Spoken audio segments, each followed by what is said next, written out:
How are you guys doing? It is Monday, October 12th, 2020, out here in this quarantine. I'm James Sims, and for this episode of The Elite, I'm going to do my second championship profile since I've started the show.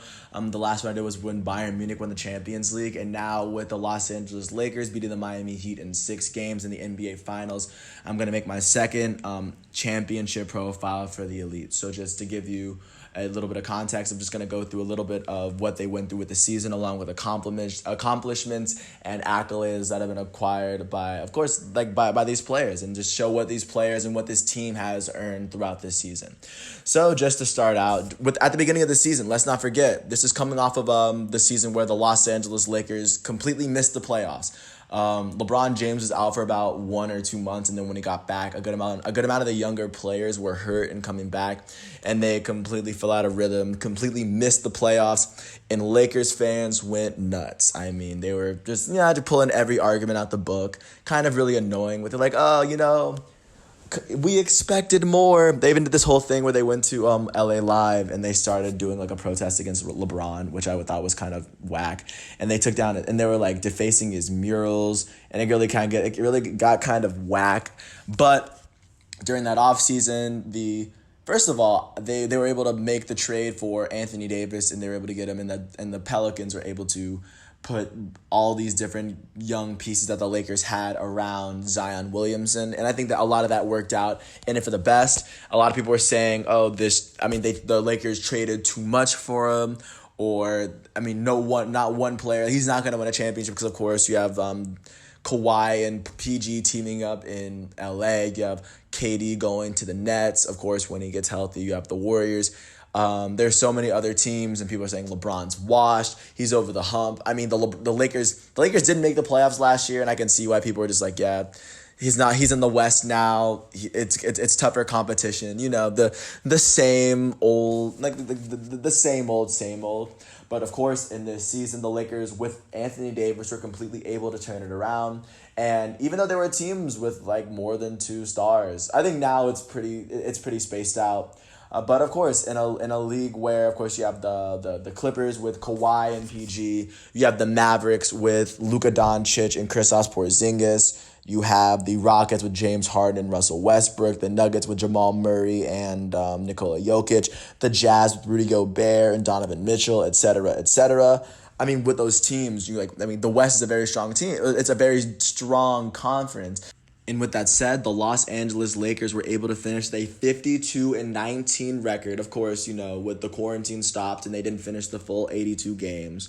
But they finished with 52 wins and 19 losses. They had the second best record to the Milwaukee Bucks at the end of the season. But of course, they were still doing this. They had the best record in the West. And of course, on this team, LeBron James, their goated small forward, would average 25 points, 7 rebounds, 10 assists, a steal, and half a block a game, as he shot 49% from the field, 49.3. He shot 34.8% from 3, and he shot 69.3% from the free throw line. Their elite power forward, Anthony Davis, would average continuing on. LeBron James was not only named he was named an all-star starter, and he was named to the All-NBA All-NBA first team for the 13th time in his career. He would also finish runner-up in MVP voting, as he did what he can to help this Lakers team be one of the best teams in the NBA. But of course, continuing on, Anthony Davis, their elite power forward, would average 26.1 points per game, as he averaged 9 rebounds, 3 assists, a steal and a half, and over 2 blocks per game. He shot 50% from the field, 33% from 3, and he shot almost 85% from the free throw line. And in this season, Anthony Davis was also named an All-Star, first-team All-NBA. He was named to the first-team All-Defense, and he was named the Defensive Player of the Year runner-up for the season.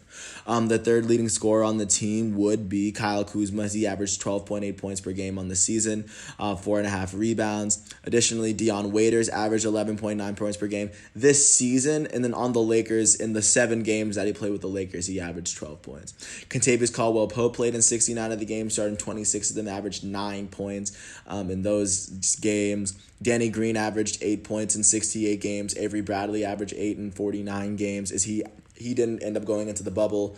Their center, Dwight Howard, who who at one time was arguably a top five, he was unarguably a top five, arguably a top three player in all of basketball at his height a decade ago.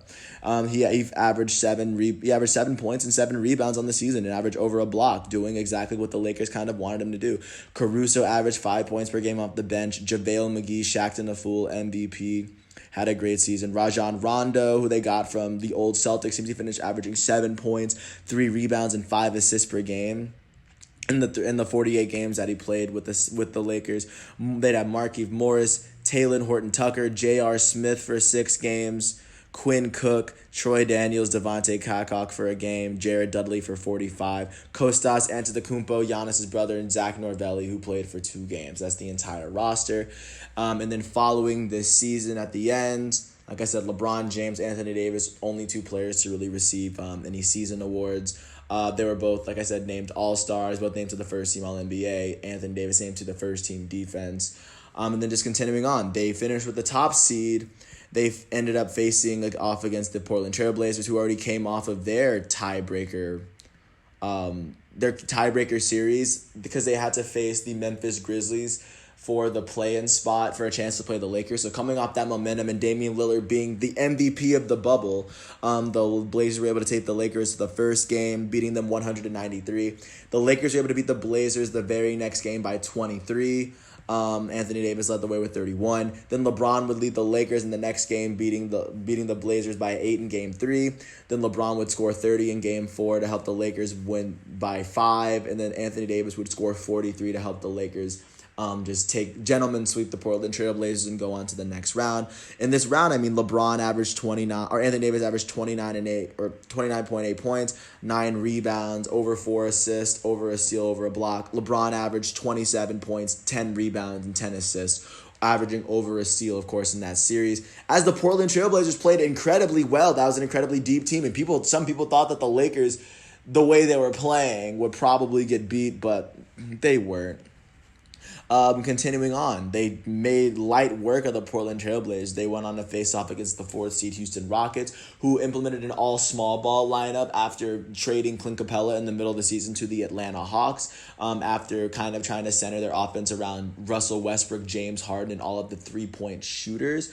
The Rockets made it past the Thunder, but barely, and I think it went down to the last shot. So when they got to the Lakers, they kind of weren't ready. But for the first game, they were. The Rockets took the first game, beating the Lakers 112-97 as James Harden led the way with 36. But of course, the Lakers would win the next game. The next one, Anthony Davis led the way as he scored 34 points. The Lakers beat the Rockets by 8.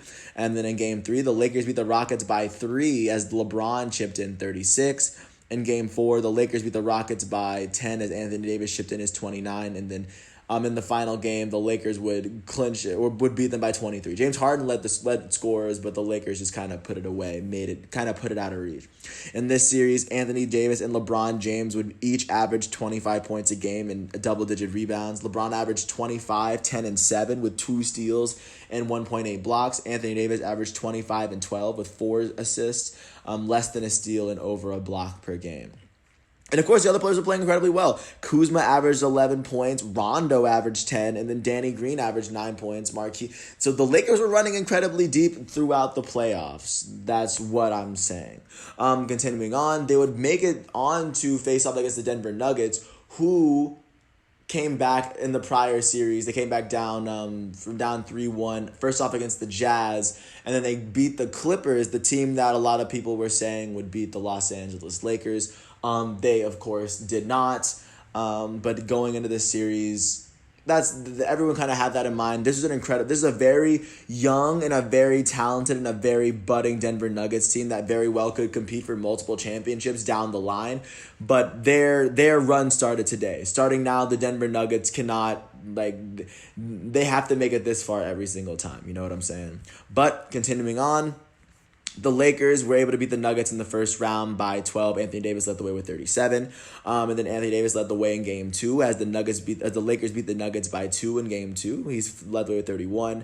The Nuggets would win game 3 by 8 as LeBron James led all scorers, but Jamal Murray was starting to go off. In game 4, the Lakers would beat the Nuggets by 6 as Anthony Davis led all scorers with 34 points. And then after being up 3-1, and many people thought that the Denver Nuggets would possibly come back like they did the other 2 times. No, the Lakers beat them by 10 in game 5. LeBron scored 38 and made sure that they wouldn't come back. This series, LeBron would average 27, 10, and 9. Anthony Davis would average 31 points and 6 rebounds, 2 assists, and a steal. As he did dominate Jokic in the series, or Mason Plumlee in this series. Additionally, Kentavious Caldwell-Pope averaged double digits as well. Kuzma averaged 9. Dwight Howard averaged 8 points and 5 rebounds, and Rondo averaged 7 points and 7 rebounds off the bench, which is crazy. But then following that would be the Western Conference Finals. This would take them into the NBA Finals. And going in, the Lakers had gentlemen swept every single team they faced. The Miami Heat were the only team that took the Lakers to 6. This, as strong as this Lakers team was, they only win 6 with the Miami Heat. But looking at to how this series fared, of course, in Game 1, the Lakers would take the Heat by 18 as Anthony Davis led the way with 34 as he had an incredible finals debut. In Game 2, the Lakers would beat the Heat by 10, 124-114. LeBron led the way with 33. And then Game 3, Jimmy Butler would have the game of his life, putting up a 40-point triple-double as the Heat beat the Lakers by 11. Game 4, the Lakers beat the Heat by 6, kind of handily. LeBron led it with 28. Game 5, Jimmy Butler would play another amazing game. He put up, I think, a 38-point triple-double as the Heat were able to take the second game of the series. LeBron James led scorers with 40 points. And then finally in Game 6, yesterday, the Los Angeles Lakers were able to beat the Miami Heat 106-93. LeBron James leading all scorers with 28 points. And with this win, just looking into the series, how the Los Angeles Lakers played in this series. Remember, like LeBron James in a final series. He averaged 29.8 points, 11.8 rebounds, 8.5 assists, 1.2 steals, half a block in 6 games, by the way. He shot 59% from the field, 41.7% from 3, and he shot 66.7% from the free throw line. Like, he shot he made 2/3 of his threes. Anthony Davis in this series, which would finish with 25 points, averaging 25 points, almost 11 rebounds, 10.7 rebounds, 3.2 assists, 1.3 steals, and 2 blocks a game in the series. Kentavious Caldwell-Pope would average 12 points, 2.8 rebounds, and 2 assists. He averaged over a steal as well. Rajon Rondo averaged 8.7 points, 5.2 rebounds, and 5.5 assists as he averaged a steal as he didn't start in any of those games. Kuzma averaged 8. Danny Green averaged 7.5 points. Markieff Morris averaged 7.5 points. Alex Caruso averaged 6.3. Dwight Howard averaged 2.8 points and 2.8 rebounds.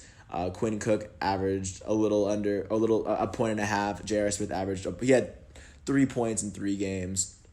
Quinn Cook had 2 points in 2 games.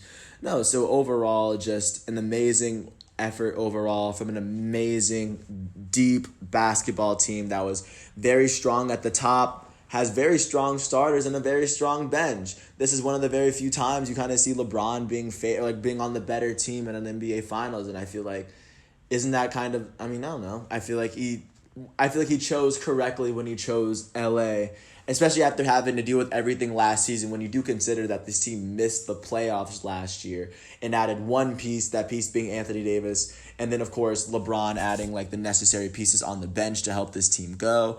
And they made it to the finals and they won. LeBron James now has 4 championships to his name, 4 NBA Finals MVPs for 3 different teams. 3 of them being the Cleveland Cavaliers, the Miami Heat, and the Los Angeles Lakers, all of his finals performances have been, for the history, like for the ages. Amazing all-time basketball performances. Anthony Davis won his first ever NBA Finals ever. And of course, he's getting his first ring, played an incredible series, and I think he's just getting started, especially with this duo. As dominant as the Lakers are, I can't see them not being in the finals next year. Kentavious Caldwell-Pope wins his first championship with the Lakers. Rajon Rondo wins his second championship. He won his first in 2008 with the Boston Celtics when they beat the Lakers But then he won one with the Lakers, which is actually a kind of a really trippy career if you think about it. Kyle Kuzma winning his first championship in his very young career. Danny Green winning his third on his third different team. He won with the Spurs back when the Spurs beat the Heat in 2014. He won one with the Raptors in 2019 last year. And then he won one with the Lakers this year, 3 different teams. Markieff Morris winning his first. Alex Caruso, I think he either started last year or the year before on the Lakers G League affiliate team, but please don't take my word for that. But he made it all the way up, and he started in Game 6, and he's gonna be retired, and his name's gonna be in the history book. He's gonna go down as a champion. One player I'm really happy for is Dwight Howard. I mean, this is a guy who many people have been on him for not winning a championship. He was one of the best players in basketball when he played for Orlando. Left to play with the Lakers. A lot of issues with his back, along with tensions with Kobe, resulted in him leaving. And then after that, his career, he's kind of been bouncing around places. But now I'm glad that he ended up in LA and finally won a championship in Orlando. With the Lakers, the team that actually beat him in Orlando. Don't think about it too much. But Quinn Cook, I think this is his third championship. No, this is his third championship if you count the Duke championship, because he won one in Golden State and now he won one with the Lakers. J.R. Smith, this is his second championship after, he's probably not going to wear a shirt at all. And Jared Dudley wins a championship too. So, I mean, and then along with the other players that opted out, Avery Bradley wins he has a championship. JaVale McGee has his third championship. This is a very historic championship. And I think looking back, considering how LeBron's career is going to end, a lot of people are going to look back at this series and remember a lot of stuff from this moment. And I just want to say, yesterday was a very, very great game. And I want to congratulate even though they're not going to hear this, congratulations to the Los Angeles Lakers, the 2019-2020 NBA champions. They had an incredible season from beginning to end, and I don't know. I feel like at this point, if anyone says that this is an asterisk season or an asterisk championship, I'm just going to tune you out automatically, because I'm just going to forget what you said. And also, I think, by the way, just to end this off, Disney did a great job with the bubble. No cases at all. They were able to move every player in and out. They had to deal with the whole Lou Williams situation. And every single team, every single player got to play. No one got held out because of coronavirus. We got to see a lot of great basketball. And LeBron James won his 4th NBA title. That's a lot you can make out of a season that a lot of people didn't think it would finish. But this season, it's officially over, done. And with that said, it is Monday, October 12th, 2020. I here in this quarantine. I'm James Sims. I want to thank you once again for listening to my 18-minute piece, and peace out.